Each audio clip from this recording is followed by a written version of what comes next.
السلام کی امت سے بہتر ہو۔ میں نے زکریا علیہ السلام کی امت کو بھیجا مگر تم زکریا علیہ السلام کی امت سے بہتر ہو۔ میں نے یحییٰ علیہ السلام کی امت کو بھیجا مگر تم حضرت یحییٰ کی امت سے بہتر ہو۔ میں نے ابراہیم کی امت کو بھیجا، تم ابراہیم کی امت سے بہتر ہو۔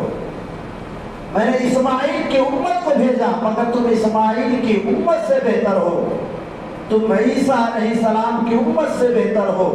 گویا کہ تم حضرت آدم علیہ السلام سے لے کر حضرت عیسیٰ روح اللہ تک جتنے بھی انبیاء و مرسلین کو میں نے بھیجا، دین کی راہ میں، دین میں لوگوں کو بلانے کے لیے، بھٹکے ہوئے کو ہدایت کے راستے پر لانے کے لیے، اور میں نے جن نبیوں کو جن امتوں پر بھیجا ان تمام امتوں سے تم افضل ہو، اور تمہارے نبی تم افضل ہو، تمہارے نبی تمام انبیاء و مرسلین سے افضل ہیں۔ مگر آقا کریم کے لیے ارشاد ہے، اللہ رب العزت ارشاد فرماتا ہے کنتم خیر امت اخرجت للناس، اخیر میں آنے والی بہترین امت ہو۔ مگر کیوں ہو؟ تأمرون بالمعروف، تم اچھائی کا حکم دیتے ہو، بری باتوں سے روک لیتے ہو۔ برادران اسلام، یہ نوعیت، یہ خصوصیت، یہ بہترین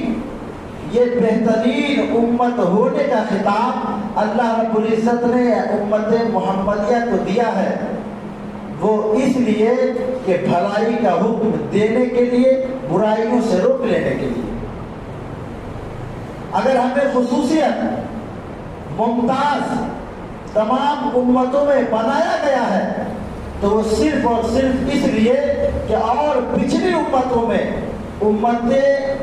اس نبی کی امت کو سمجھانے کے لیے، سکھانے کے لیے انبیاء و مرسلین کو بھیجا جاتا تھا، انبیاء و مرسلین کو ان پر مامور کیا جاتا تھا، انبیاء و مرسلین کو ان کے فضل رسالت پر بٹھا کر، کرسی نبوت پہ بٹھا کر، کرسی رسالت پر بٹھا کر انہیں اللہ رب العزت مبعوث فرمایا کرتا تھا، اور وہ اپنی امت کی خیر خواہی کیا کرتے تھے، بھلائی کا حکم دیا کرتے تھے، بری باتوں سے روک لیا کرتے تھے۔ مگر یہ امتیاز، مگر اس چیزوں میں امت محمدیہ کو ممتاز کیا گیا کہ اس امت میں آخری نبی سرکار دو عالم صلی اللہ علیہ وسلم کی آمد کے بعد اب اگر اس امت میں جو درجہ اس امت کو دیا گیا ہے کہ اگر اس امت میں کوئی عالم ہوگا، آخر جو مومنین عام مومنین ہیں، جو عام مسلمان ہیں، ان کے لیے یہ حکم ہے یأمرون بالمعروف وتنہون عن المنکر، تم بہترین امت ہو، بھلائی کا حکم دیتے ہو، بری باتوں سے روک لیتے ہو۔ مگر امت محمدیہ میں اگر کوئی عالم ہوگا، کوئی فاضل ہوگا، کوئی شریعت محمدی کو جاننے والا ہوگا، کوئی اگر فقہ کی کتابوں کو پڑھنے والا ہوگا، اگر کوئی سیر و سیاحت کو پڑھنے والا ہوگا، اگر کوئی مصطفیٰ جان رحمت پر نازل ہونے والے قرآن کا مفسر ہوگا، قرآن کی تفسیر کرنے والا ہوگا، قرآن کا مترجم ہوگا، قرآن کو پہچاننے والا ہوگا، فہم قرآن رکھنے والا ہوگا، تو وہ امت، تمہاری امت، تم امتوں بھی افضل ہو۔ مگر اگر کوئی عالم دین ہے، کوئی شریعت کو جانتا ہے، کوئی شریعت کو پہچانتا ہے، قرآن کے رموز و نکات کو سمجھتا ہے، اگر فقہ کی کتابوں کو سمجھتا ہے، مسائل دینیہ کو سمجھتا ہے، تو اے امت کے لوگوں سنو کہ میری امت کے علماء کے لیے سرکار دو عالم نبی کریم احمد مجتبیٰ محمد روح فدا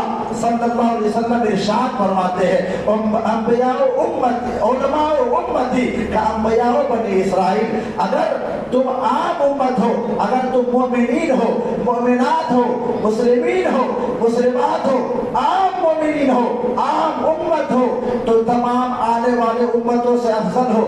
مگر اگر علماء ہے، مگر اگر فضلاء ہے، مترجمین ہے، ان لوگوں کی عظمت کے لیے سرکار دو عالم نے ارشاد فرمایا علماء امتی کہ انبیاء بنی اسرائیل کہ میری امت کے علماء ایسے ہی ہیں جیسے بنی اسرائیل کے انبیاء ہوتے تھے۔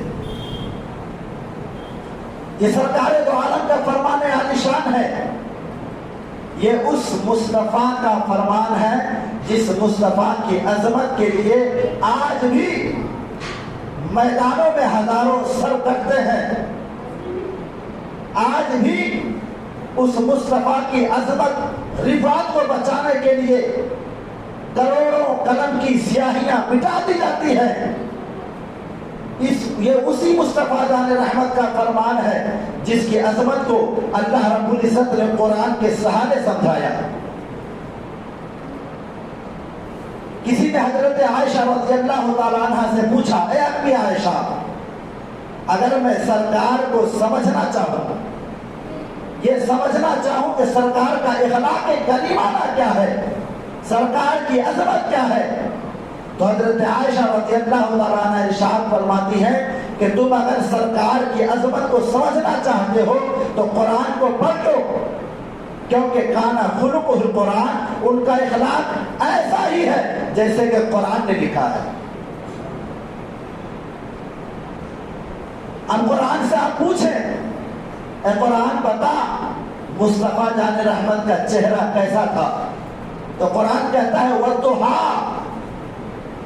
آپ قرآن عظیم سے پوچھیں کہ قرآن بتا مصطفیٰ جان رحمت کے بال مبارک کیسے تھے، تو قرآن کہتا ہے وَاللَّيْلِ إِذَا سَجَىٰ۔ ایسے ہی کہ اگر نبی اپنے چہرے سے بالوں کو ہٹا لیں تو سورج کی طرح چمک رہے ہیں، روشنی ہی روشنی ہے، پورا عالم روشن ہے، اور پوری آدمیت، پوری انسانیت کا طرز تکلم بدلا ہوا ہے کہ اگر مصطفیٰ جان رحمت کی روشنی نہیں آتی تو دنیا آج بھی اندھیروں میں ہوتی۔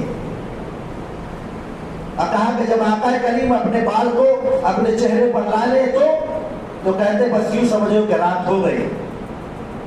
اگر سرکار اپنے چہرے سے بال مبارک کو ہٹا لے تو دن کا اجالا پھیکا پڑ جاتا ہے، اور جب آقا کریم اپنے چہرے پر بال مبارک ڈالے تو سمجھو رات ہو گئی۔ یہ سرکار ہے، اور سرکار کی عظمت بتاتی ہے قرآن، اور اسی آقا کی امت میں ہم لوگ ہیں۔ ایسا نہیں ہے کہ اگر اچھی بات بتانے کے لیے ایک عالم ہی ہونا ضروری ہے، یہ بھی ضروری نہیں ہے کہ کوئی فقیہ، کوئی مجدد، کوئی مفسر، کوئی محقق ہی اچھی بات بتائے، بالکل ضروری نہیں ہے۔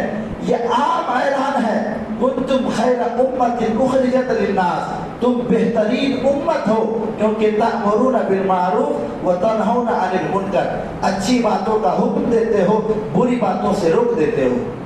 یہ عام فرمان ہے، اور یہ تمام امت محمدیہ پر لاگو ہوتا ہے، چاہے وہ عالم ہو نہیں ہو۔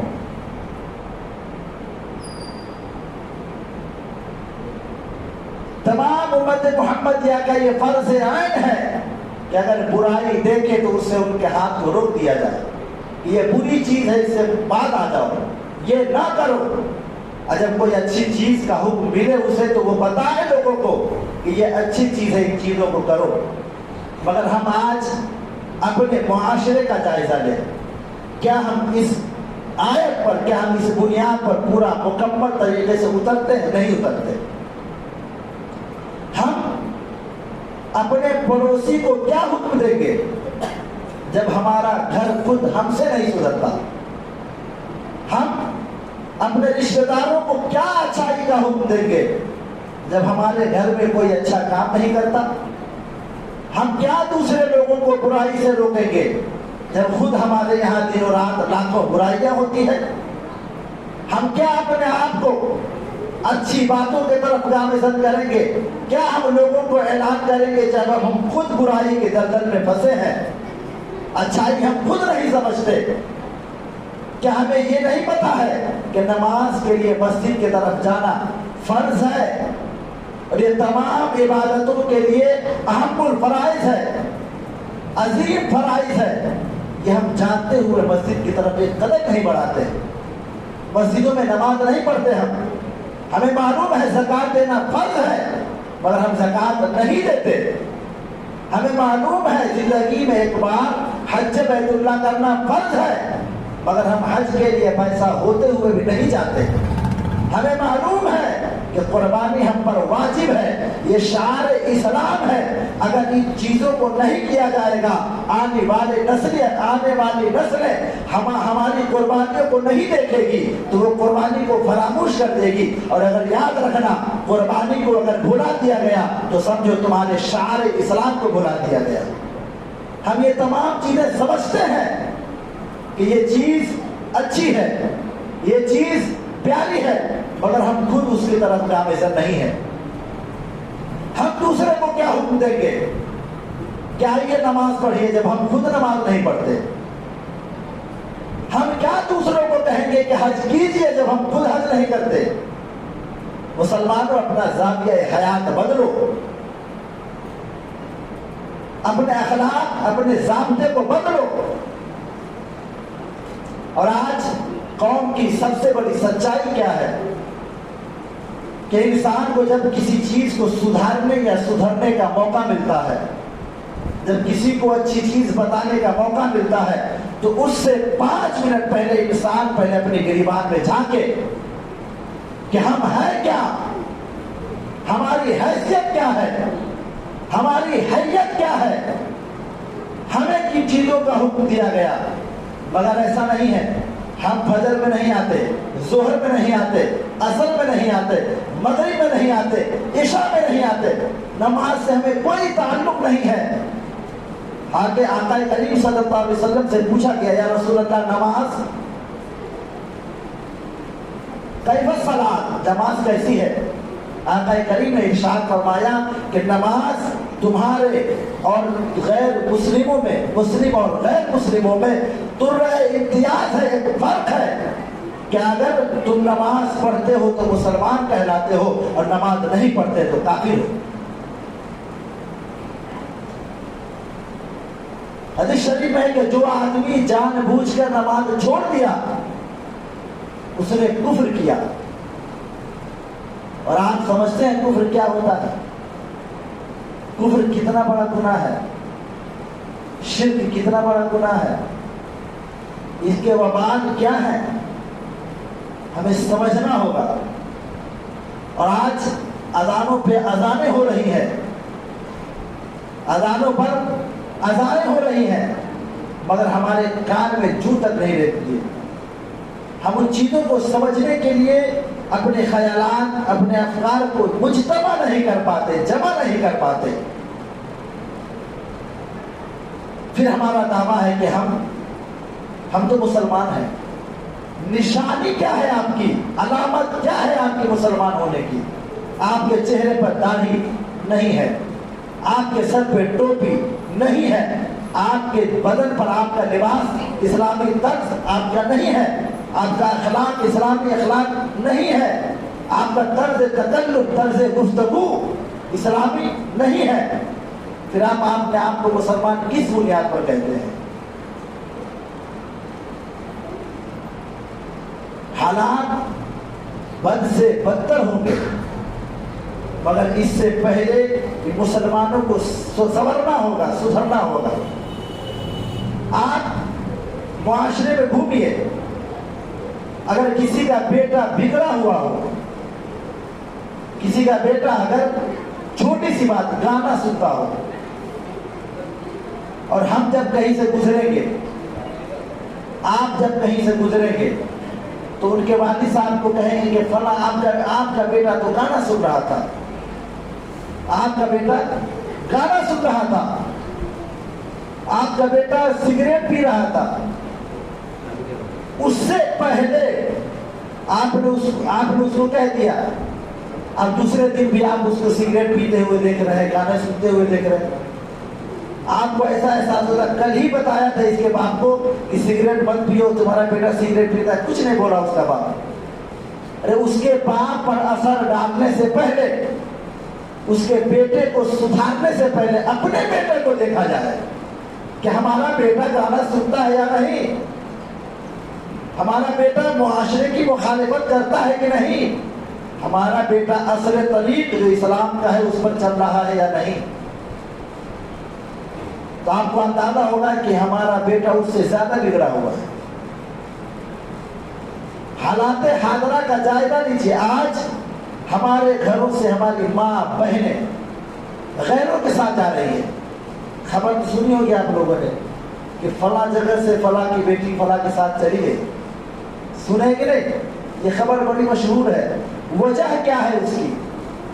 بھاگنے کے بعد اس کو لانے کی کوشش یہ تو ہم لوگوں نے کیا ہے. کیوں بھاگا؟ اس وجہ پہ کبھی توجہ نہیں دیا. کیا آپ کو یاد ہے جن کے گھر سے جن کی بیٹیاں بھاگی ہیں؟ قابل افسوس ہے یہ بات، قابل مذمت ہے یہ بات، مگر ایک بات دھیان میں رکھیے کہ جن جن کے گھر سے ان کی بیٹیاں بھاگی ہیں ان سے پوچھئے کہ کیا آپ نے 4 سال 5 سال کی عمر میں اپنی بیٹیوں کو اپنا موبائل نہیں دیا ہے؟ تو آپ کی آواز آئی ہاں دیا تھا نا. 6 سال جس بچی کو 5 سال کی عمر میں موبائل دیا گیا ہے، گانے سنتے ہوئے اپنے باپ کو دیکھا ہے، سیریل دیکھتے ہوئے اپنی ماں کو دیکھا ہے، تو بتائیے وہ بچی سیریل نہیں دیکھے گی، موبائل نہیں دیکھے گی تو کیا دیکھے گی؟ جب 8 سال کی 9 سال کی عمر ہوتی ہے تو کیا آپ نے کالجز میں اسے نہیں بھیجا؟ بھیجا ہے آپ نے، انہیں کالج میں بھیجا ہے. انہیں آپ اپنے معاشرے میں آپ اپنی ناپوچی کرنے کے لیے آپ نے اپنی بیٹی کو انجینئر، ڈاکٹر، پروفیسر بنانے کے لیے اسکولوں کی طرف اس کی توجہ دلائی ہے. باپ اپنی بیٹیوں کو اسکول خود چھوڑتا ہے، مگر اس سے پہلے یہ نہیں سوچتے کہ اس تعلیم کے بعد ہماری بیٹی کا حشر کیا ہوگا. لمحہ فکریہ دے رہا ہوں، مجھ کو کسی تعلیم سے کوئی تکلیف نہیں ہے. تعلیم دی جائے، مگر آپ اگر جس آدمی کے پاس 2 بیٹی ہے 2 بیٹا ہے، بیٹے کو اسکول کی تعلیم نہیں دیتا، بیٹی کو تعلیم دیتا ہے.